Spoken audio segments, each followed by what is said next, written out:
Let's talk everything espresso.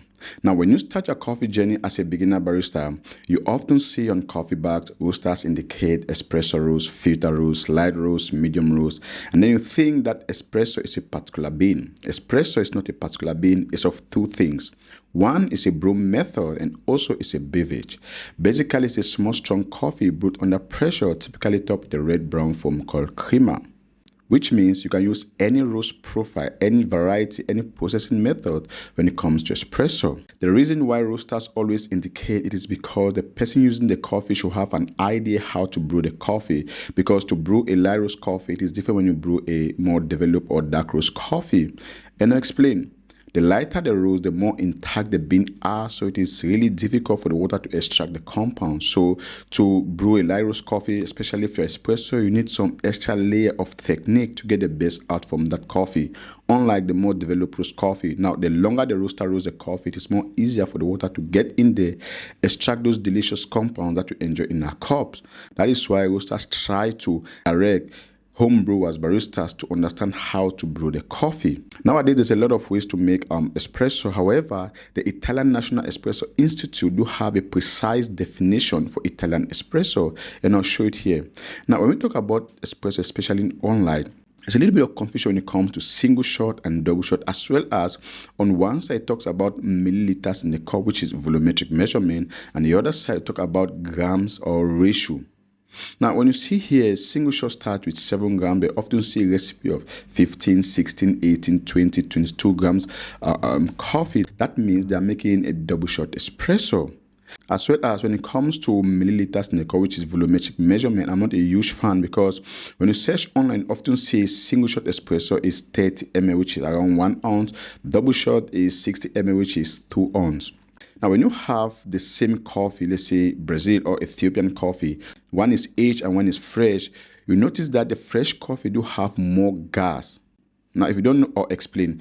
Now, when we roast coffee, there are two things acting on the coffee. One is oxidation, the other is degassing. Now, degassing is just the release of CO2 that was trapped in the roasting process. So when the coffee starts to go through that process, it loses those gases, and then the crema will reduce. So the more the coffee will degas, the less crema it will definitely have. So when you brew the coffee, let's say you have fresh coffee and aged coffee, you notice that that fresh coffee will do have more crema, that thick foam right there. So if you brew the coffee, that foam will mislead you. And that is why I'm not a usual when it comes to volumetric measurement. So you brew the same coffee, but you have two identical shots but different tastes. But again, if you have ratio, it means how much ground coffee you use, how much you pull out in a particular time. That makes sense for me, and that is why in this video I'll talk more on the modern espresso. Now, when it comes to brewing espresso, it is fun and sometimes frustrating because we have a lot of variables to put in consideration to get a better tasting cup. Now, for example, we have like the dose, the yield, the water temperature, the water quality, the pressure, you name it, a lot. But as a beginner barista, there are basic ones you need to know, like the dose, the yield, the time, the ratio. These are the basic ones you need to know. Now, let's start with the dose. The dose is the amount of ground coffee that you start with. I always refer as an input. It always determines how big or small your espresso look like. So how can you actually figure out the right dose when you make your espresso? Number one, your basket size. You need to know your basket size, because the size of your basket will determine how much ground coffee you will definitely start with. For example, if you start with you have 18 grams.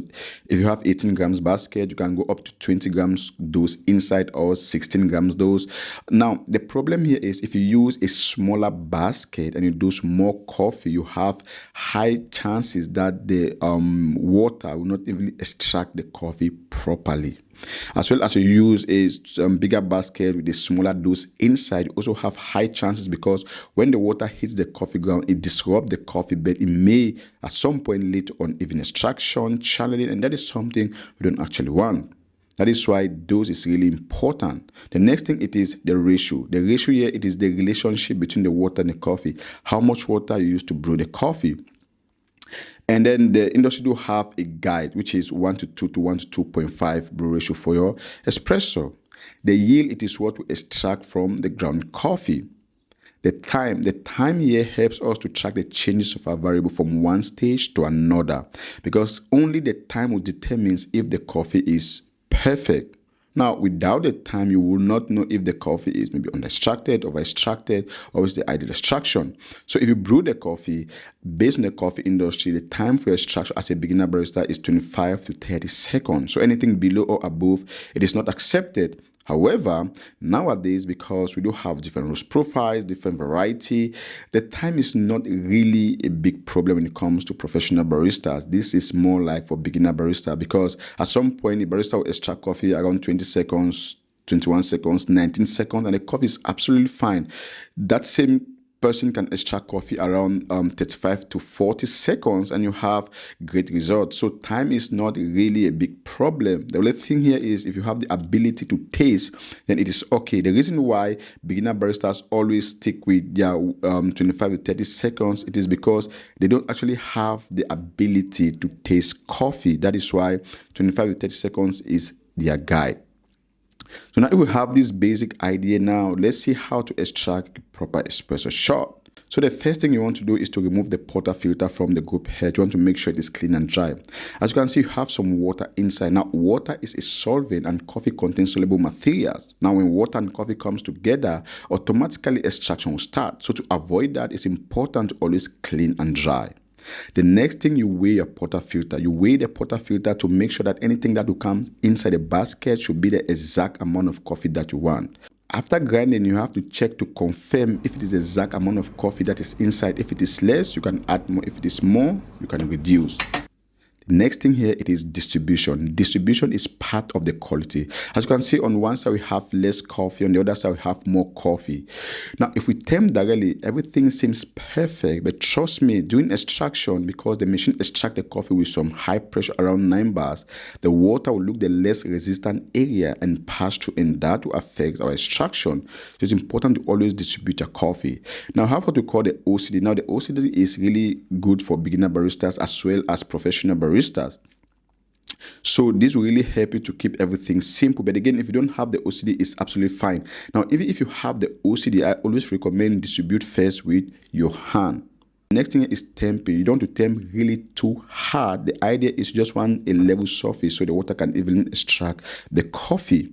The next thing here, you push your group head. You push your group head to have some clearance. Now, for some machines, when you make coffee a period of time without making coffee, the water around the group head is too hot. So you push the group head to allow the water to run to bring in the right temperature.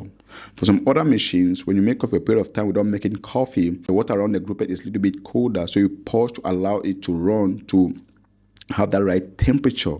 You insert your porter filter and then you start your extraction. Now, when you start the extraction, you have to monitor your extraction to check the time and the output to make sure it corresponds.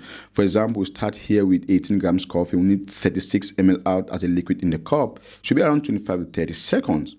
So now, if in case the coffee is under extracted, it means if the coffee flow faster, let's say I have 18 and 36 ml in, let's say in below 25 seconds, it means the coffee is under extracted. The contact time between the water and the coffee is not actually enough. So what I need more contact time. So to do that, I'll go to my grinder. I go more finer, and anytime you go more finer, you want to push your grinder to remove the previous grind settings to bring in the new grind settings. That is the idea. Then you do the process again. Now you do the process again. If in case you have what we call maybe above 30 seconds, now this is beginner, above 30 seconds, then you go back to the grinder, you come a little bit coarse. Then you push some grind, you push some coffee again, you throw at least like 1 porter filter.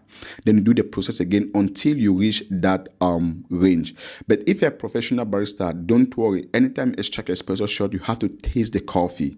When you taste the coffee, if it is okay, then that is your double shot. Now, don't worry, as a beginner barista, when you get into the industry, you need more time to keep your palate active, to train your palate. You need to be with professional baristas so they will direct you exactly what to do. One more thing, when it comes to espresso as well, many baristas, as beginner baristas, they always try to know the exact grind size for your espresso. Like, I have my machine, I have my grinder, what is the perfect grind size? Now, most of the time, I can't really answer that kind of question because we have a lot of grinders out there. Now, because we have a lot of grinders out there, we do have different burrs aperture.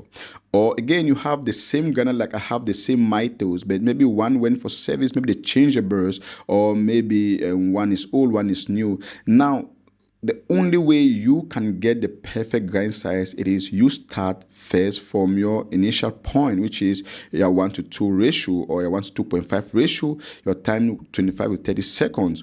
So when you have a new coffee, new grinder, nothing, you have no idea. First, you grind the coffee. Now you check out dose in, your liquid in the cup, your time. If it's not corresponding, from there you make an informed decision if you are going fine or coarse. You go fine until when you reach what you want, then that is your espresso for that particular coffee. It means that particular processing method, that particular espresso machine, that particular grinder. So that is just how you can figure out the right grind size when you make your espresso. Actually, I made a video already on that. You can check it up there. Answer your thoughts in the comments below. For now, I say thanks so much for watching and hope you have a great day.